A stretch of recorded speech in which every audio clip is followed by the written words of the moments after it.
আলাইকুম, আশা করি তোমরা সবাই অনেক ভালো আছো। আমাদের আজকে আলোচনা হচ্ছে বুলিয়ান সূত্রসমূহ। এসএসসি ইন্টারমিডিয়েট ফার্স্ট ইয়ার এবং সেকেন্ড ইয়ার যারা আইসিটি সাবজেক্টে অনেক দুশ্চিন্তা আছে তাদের জন্য আজকে সুখবর। আমরা আলোচনা করব বুলিয়ান সূত্রসমূহ। বুলিয়ান সূত্রসমূহের একটা হলো বিনিময় সূত্র। সাধারণত বিনিময় সূত্র কি? সাধারণত আমরা জানি যে সরলীকরণ করতে হয়, বামপক্ষ ডান পক্ষ নিয়ে কাজ করতে হয়। যখন আমি একটা সরলীকরণ কাজ করি, সরলীকরণ কাজ করার সময় আমরা অনেক সময় অনেকগুলো সমস্যার সম্মুখীন হই। যে একদিকে থাকে বি, আরেক দিকে থাকে, বা বি প্রথমের দিকে থাকে, এ আমাদের শেষের দিকে থাকে, বা এরকম সরলীকরণ করার সময় যে আমাদের ইনপুটগুলো আছে বা ভেরিয়েবলগুলো আছে সাধারণত প্রথমটা পিছনে, একটা প্রথমে মাঝখানে, অথবা এলোমেলোভাবে অনেক সময় থাকে।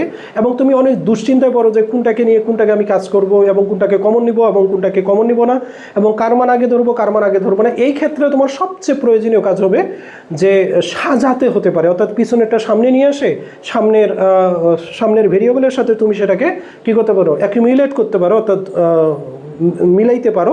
সো এই ক্ষেত্রে যদি আমাদের সাধারণত এরকম থাকে যে এ প্লাস বি আছে, তাহলে আমরা একসাথে কি বি প্লাস এও করতে পারবো। অর্থাৎ এ প্লাস বি আছে, তাহলে আমরা কী করতে পারবো, বি প্লাস এও করতে পারবো। অর্থাৎ বিটাকে সামনের দিকে নিব, এটাকে পিছনের দিকে নিব, অথবা এটাকে সামনের দিকে নিব, বিটাকে পিছনের দিকে দেবো। যেমন অরের ক্ষেত্রে যেরকম হয় ঠিক সেরকম আমাদের গুণের ক্ষেত্রেও এরকম হবে যে সাধারণত এ ইন্টু বি, বিটাকে আমরা কী করতে পারবো, বি ইন্টু এ আমরা করতে পারবো। অর্থাৎ পিছনেটাকে সামনে, সামনেটাকে পিছনে। অনেক সময় এই সূত্রটা আমাদের অনেক কাজে লাগে। যে সরলীকরণ করার সময় আমরা ইনপুটগুলোকে ভালো করে সাজাতে পারি না, সাজাতে গিয়ে অনেক সময় সমস্যার মধ্যে পড়ি যে কোনটাকে আগে নেবো বা কোনটাকে পিছনে নেবো। এই জিনিসটা অনেকে আমাদের সমস্যা হয়ে ভেজাল হয়। এই ক্ষেত্রে আমরা বিনিময় উপপাদ্যটা ব্যবহার করবো, পিছনেটাকে সামনে এবং সামনেটাকে পিছনে দিয়ে আমরা সমীকরণটাকে একটা ভালো আদর্শ রূপে আমরা সাজাতে পারি। দ্বিতীয় নম্বর হচ্ছে অনুষঙ্গ সূত্র। অনুষঙ্গ সূত্র বলতে কি, এ প্লাস বি প্লাস সি।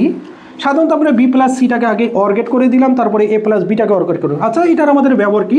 আমরা যদি প্রথমেরটার ক্ষেত্রে দেখি, একটু লজিক সমীকরণ দেখি, তাহলে এ একটা আমাদের হলো, আর একটা তারপরে কি বি, আর একটা হলো কি সি।